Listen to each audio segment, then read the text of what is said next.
Welcome to this edition of the 2-Minute Fitbit brought to you by Phase 1 Fitness and me, your host Jerry Bacall. Today we're going to discuss the necessity to train wide to get wide.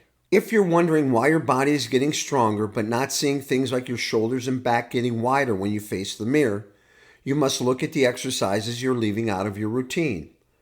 Let me rephrase that. Whereas you may not be leaving them out, you're probably not paying enough attention to them.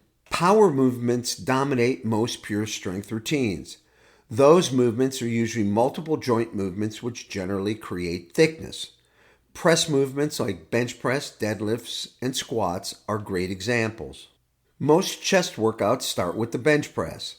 Young bodybuilders training for strength like to start with this exercise and use it to chart their strength progress, and it's great for that.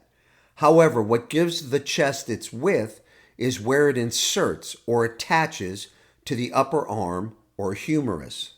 While bench press builds the chest near the origins, which are interior along the clavicle, sternum, and abdominal, lateral movements such as dumbbell flies, wide grip bench, and cable crossovers help create width along the upper and middle chest. The same holds for shoulders and back. Shoulder presses are great, but again, if you want to build more width, it takes single joint lateral movements like lateral raises. Add even more breadth to the shoulder area by doing bent over lateral raises and cable crossovers to attack those rear delts. On the subject of shoulders, because of all the work the anterior heads get via chest exercises, concentrate only on the medial and posterior heads to add to the width.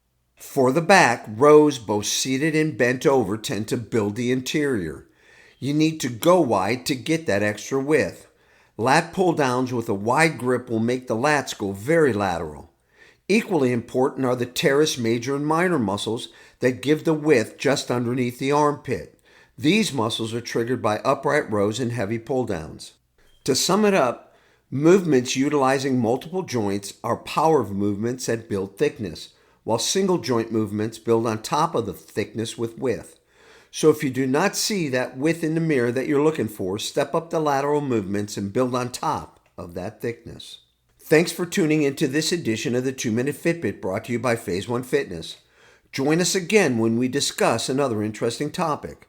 Until then, I'm your host, Jerry Bacall, wishing you success and above all, please stay safe and healthy.